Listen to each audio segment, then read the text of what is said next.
Salut à tous et bienvenue sur notre chaîne. 2024, une année marquante pour l'Inter.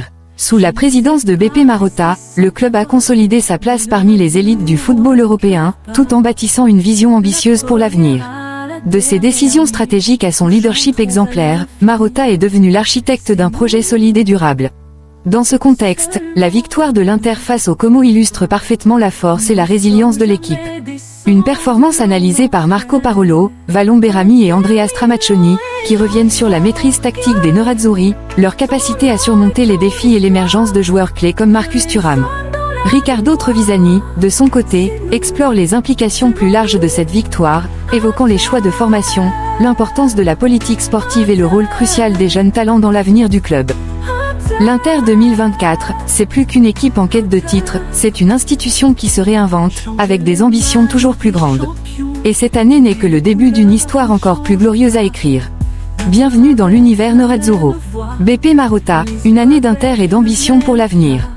Beppe Marotta, président de l'Inter, a été au centre de l'attention dans l'émission spéciale L'Anno dell'Inter, produite par Sky Sport. L'occasion pour le dirigeant italien de revenir sur une année mémorable pour le club, marquée par des succès sportifs et une continuité institutionnelle sous la houlette d'Oaktri. Un club à la hauteur de son histoire.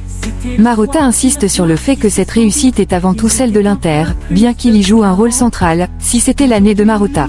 Non, c'était l'année de l'Inter. J'ai simplement apporté mon expérience pour atteindre certains objectifs. Selon Marotta, le club est revenu à un statut digne de ses heures de gloire. L'Inter est redevenu une des protagonistes majeures du football européen, fidèle à son histoire riche en titres. Avec la nouvelle propriété, nous consolidons cette position. Une transition réussie sous Oaktri.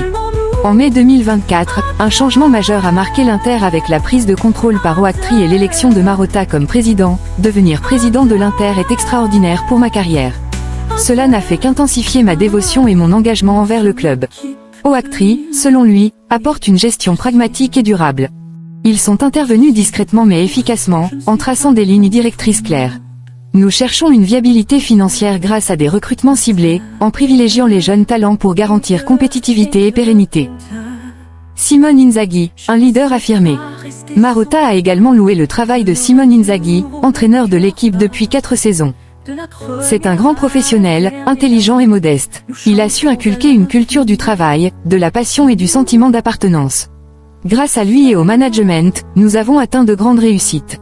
Le respect des rôles est primordial dans le fonctionnement du club. Le directeur sportif Osilio collabore étroitement avec Inzaghi, mais nous travaillons tous en équipe. Le dialogue est constant. Des choix stratégiques pour l'équipe. Sur le plan sportif, Marotta met en avant la nécessité de composer une équipe équilibrée. Pour gagner, il ne suffit pas d'aligner 11 talents. Il faut un mélange entre jeunes joueurs dynamiques et vétérans expérimentés. Nous privilégions également un noyau dur italien, essentiel pour s'adapter aux spécificités du championnat. Il souligne aussi la fierté de contribuer à l'équipe nationale. Nos joueurs italiens comprennent les défis uniques de la Serie A. C'est un honneur de les voir représenter leur pays. Vision politique et défis du football italien. Reconnu comme une figure influente du football italien, Marotta reste humble face à cette perception. Je suis simplement un homme qui a acquis une grande expérience dans ce domaine. Mais nous devons combattre les querelles inutiles et les égoïsmes qui affaiblissent notre système. Il plaide pour des réformes structurelles, notamment concernant le décret croissance, qui favorise l'arrivée de joueurs étrangers. Ce décret a aidé nos clubs à atteindre les finales européennes, mais il faut l'équilibrer pour ne pas négliger les jeunes talents italiens. Une carrière dédiée au football. Enfin, Marotta s'est dit flatté par ceux qui le voient un jour à la tête de la FIGC ou comme ministre des Sports. Pour l'instant, je suis heureux à l'Inter. J'espère continuer à contribuer au succès du club. Cependant, il déplore une faille majeure dans le système sportif italien. Nous devons garantir un accès gratuit au sport pour les enfants.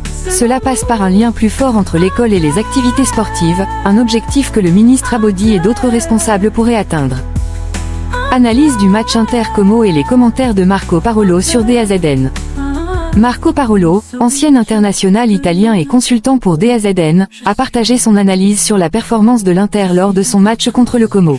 Il a notamment souligné certains aspects tactiques et physiques, tout en abordant la situation individuelle de Lautaro Martinez et les récentes déclarations polémiques du dirigeant milanais Jerry Cardinal. Un Inter fatigué mais efficace. Selon Parolo, l'Inter a montré des signes de fatigue durant la rencontre contre le Como. J'ai vu l'Inter un peu fatigué, a-t-il déclaré. Simone Inzaghi, conscient de l'importance de ce match, a maintenu ses titulaires sur le terrain presque toute la partie. Les remplaçants comme Fratesi et Taremi n'ont fait leur entrée qu'à la 88e minute. Malgré cela, l'Inter a su dominer la rencontre grâce à sa solidité.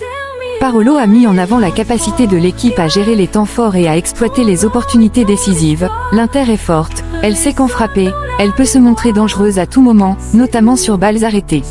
Concernant les ambitions européennes, Parolo estime que l'Inter doit viser le top 8 en Ligue des Champions. Si l'équipe évite les blessures et reste en bonne forme, elle a l'obligation d'aller loin.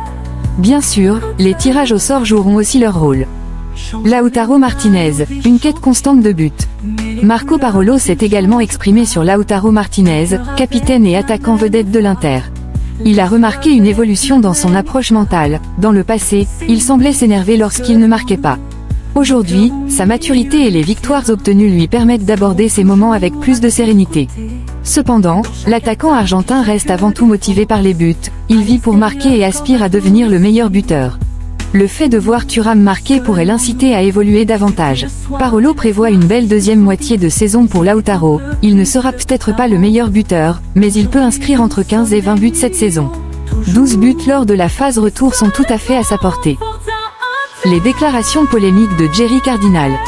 Enfin, Parolo a réagi aux déclarations du dirigeant du Milan AC, Jerry Cardinal, qui avait critiqué l'Inter tout en défendant ses choix de gestion, notamment le départ de Paolo Maldini.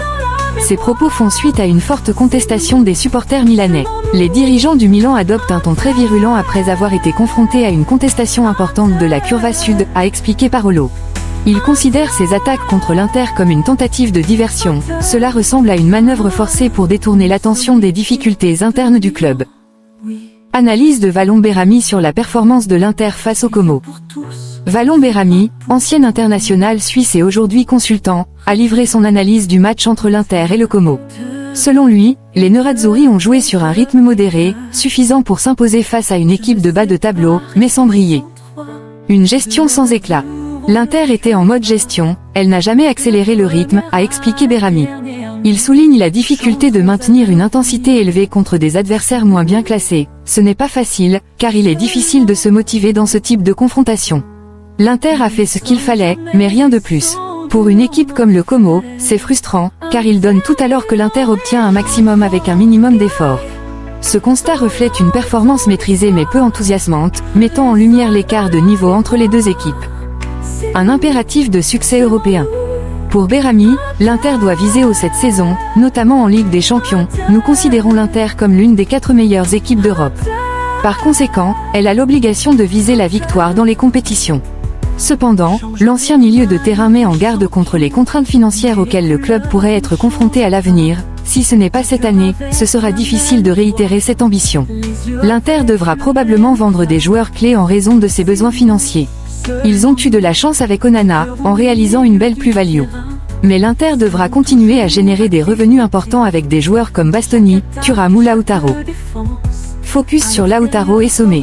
Behrami a également commenté les performances individuelles, notamment celle de Lautaro Martinez. Je pense qu'il finira la saison en dessous des 15 buts. Le meilleur buteur de Serie A sera probablement un attaquant de l'Atalanta. Cette prédiction contraste avec les attentes élevées autour du capitaine argentin, qui traverse une phase irrégulière. En revanche, Behrami a salué l'importance de Yann Sommer, le gardien suisse de l'Inter. Sommer est un facteur clé. Dans le jeu lent de l'Inter contre le Como, il était constamment l'homme en plus. Il a toujours eu ce rôle. Si tu choisis de construire ainsi pour faire sortir l'adversaire, il faut utiliser Sommer encore davantage. Behrami a également évoqué l'impact de Sommer au niveau national. La Suisse souffre beaucoup aujourd'hui, notamment parce qu'elle n'a plus Sommer. Dans des matchs comme celui-ci, avoir un joueur de son calibre est un vrai atout. Analyse de la victoire de l'Inter contre le Como par Andrea Stramaccioni. Andrea Stramaccioni, ancien entraîneur de l'Inter, a partagé son analyse du match Inter-Como sur DAZN, mettant en avant plusieurs aspects positifs de la performance des Nerazzurri. Un début difficile mais une gestion maîtrisée.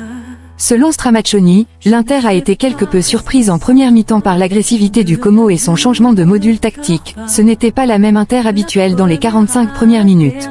Le Como a adopté une approche agressive et bien organisée, ce qui a perturbé les plans de l'Inter. Toutefois, la situation a radicalement changé en seconde période, la victoire a été construite grâce à un excellent état d'esprit après la pause. L'équipe a su gérer les temps forts et faibles, sans concéder pratiquement aucune occasion. Elle a conclu la rencontre avec un magnifique but de Marcus Thuram, probablement le joueur le plus en forme de Serie A en ce moment. Un clean sheet révélateur de solidité. Stramaccioni a également souligné l'importance du clean sheet pour l'entraîneur Simone Inzaghi. Depuis le match spectaculaire contre la Juve, 4-4, l'Inter a retrouvé sa solidité défensive, redevenant un véritable bunker. Ce type de performance rassure l'équipe et renforce sa confiance en vue des prochains défis. Lautaro Martinez, un impact au-delà des buts. Le technicien italien a commenté la prestation de Lautaro Martinez, qui a été remplacé durant la rencontre. À Rome, son apport avait été très actif, mais contre le Como, il a eu moins d'opportunités d'être décisif offensivement. Pourtant, comme l'a souligné Inzaghi, lorsqu'un attaquant n'est pas en réussite devant le but, son attitude défensive et son implication dans le pressing restent irréprochables. Stramaccioni a également apprécié le comportement du capitaine argentin sur le terrain. J'ai remarqué son engagement total, notamment dans des actions défensives comme une faute tactique sur Goldaniga, ou encore son attitude positive lorsqu'il applaudit Thuram après son but. Cela démontre une maturité et une volonté de contribuer à l'équipe au-delà de ses statistiques personnelles. Marcus Thuram, l'homme fort de l'Inter. Le héros de la rencontre, Marcus Thuram, a également reçu des éloges appuyés de Stramaccioni. Il traverse un moment exceptionnel. Son but est une œuvre d'art, qui illustre non seulement sa forme physique, mais aussi sa confiance et son intelligence de jeu. L'analyse de Riccardo Trevisani sur la victoire de l'Inter face au Como et d'autres sujets marquants. Riccardo Trevisani, commentant le match Inter-Como à Fontana di Trevi, a livré une analyse riche et variée sur les performances des Nerazzurri, les choix tactiques, et des thèmes plus larges autour de la Serie A. Une victoire laborieuse mais satisfaisante. Trevisani a insisté sur l'importance de remporter des matchs même dans la difficulté. Toutes les rencontres ne peuvent pas ressembler à un Lazio Inter 0-6. En début de saison, ce genre de match, l'Inter ne l'aurait pas gagné. Il n'avait pas encore la maturité nécessaire. Le Como a proposé une prestation intense et sérieuse, avec une défense à 3 qui a gêné l'Inter. Malgré les difficultés, Trevisani estime que l'Inter peut être satisfaite. La Fiorentina a perdu, la Juve a gagné en jouant mal, Atalanta et Napoli ont tous peiné. L'Inter, dans ses efforts, s'impose 2-0, prend quelques risques, mais s'en sort brillamment. Des choix complexes au milieu de terrain. Bien que Nicolo Barella ait été diminué physiquement, le milieu titulaire a été maintenu. Trevisani explique ce dilemme tactique. Pour intégrer Fratesi, tu dois sortir Barella ou Mkhitaryan, ce qui n'est pas simple. Fratesi est redoutable dans les projections offensives, mais la technique de Mkhitaryan ou la gestion de Zielinski pose d'autres défis. C'est un luxe d'avoir autant d'options, mais cela complique aussi les choix de l'entraîneur. Carlos Augusto et Thuram, des éléments clés. Trevisani a également salué la performance de Carlos Augusto, qu'il place parmi les meilleurs joueurs de ce match.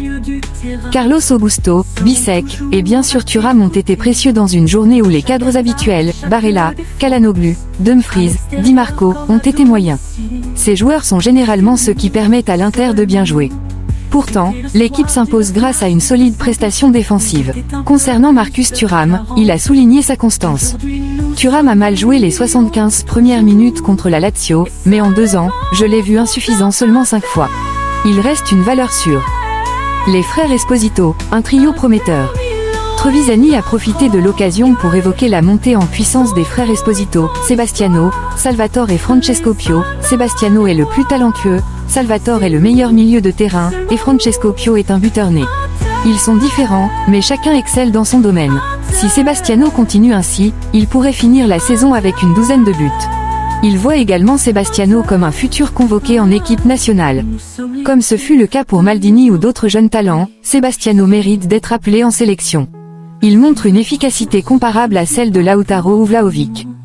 La controverse sur le hors-jeu de retour. Abordant le but annulé à Oristagno lors de Venezia Cagliari, Trevisani a critiqué la règle du hors-jeu de retour. Si le talon dépasse, alors la décision est claire, mais la règle elle-même mérite d'être revue. Si un joueur revient d'une position hors-jeu, comment cela peut-il être un avantage? Je suis favorable à l'élimination de cette règle. Il s'oppose également à un retour au concept de « lumière » dans les hors-jeux. Le problème du millimètre reste. Que ce soit avec ou sans lumière, il y aura toujours une marge d'incertitude. Nico Paz, un talent à transformer. Enfin, Trevisani a conclu sur Nico Paz, qu'il considère comme un joueur prometteur. Paz est très talentueux, mais il doit évoluer. Il doit devenir un mezzala, milieu relayeur, à la manière de Luis Alberto, plutôt que de se limiter à un rôle de seconde pointe. Il fait partie de ces joueurs qui te donnent envie de regarder un match. Merci d'avoir suivi cette vidéo. À très bientôt, et Forza Inter. Change les maillots des champions, mais les couleurs ne changent pas.